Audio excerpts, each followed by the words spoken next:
start the story off, I'm gonna give you my age. I'm 34, I believe. I'm not too sure. I'm pretty sure.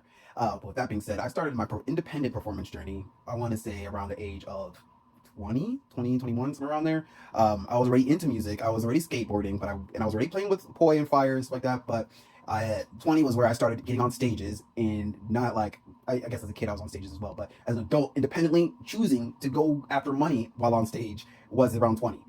Going in DJ, and I was taking any and all gigs. At the very beginning, you're going to take any and all gigs, and so this is where I'm trying to get to. From the very beginning, any and all gigs up until the fire. The fire, I started doing that after I got fired from a job, and I was looking for another avenue, and I was betting on me. I was betting on me, and my job was not. So I bet on me, started performing on the pier, started busking, started doing street performances. That led to more bookings. So then I'm still working with another DJ company at the time. I'm now fire performing on my own terms.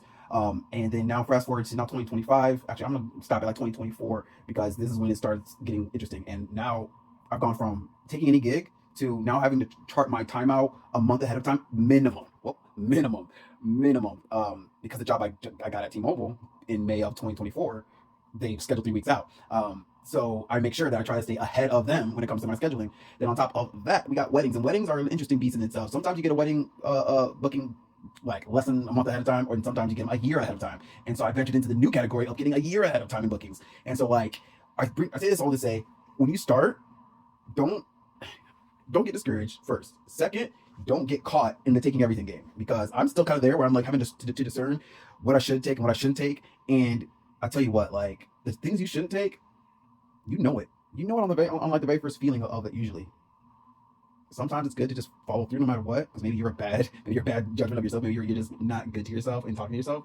But I guess I don't know how I wanted to end this or how I wanted to go, but I was reflecting on my scheduling and how I am now. I wasn't always like this. I wasn't always checking my calendar every month. I wasn't always checking my calendar every day on my digital calendar on my phone. It's like at a certain point you gotta realize the calendar is there for you to chart your life out. The calendar is there for you to chart your life out. If you don't use the calendar, if you don't use some sort of planning to chart your life out, almost like a diary from the future, it's just gonna happen however it happens, and you're going to feel.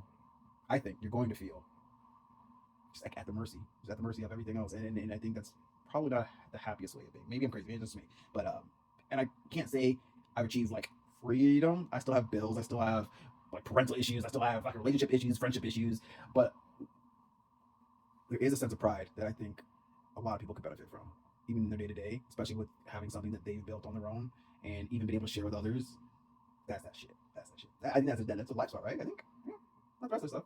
But yeah, thanks for sitting through all this. Have a great day or night, because it is night.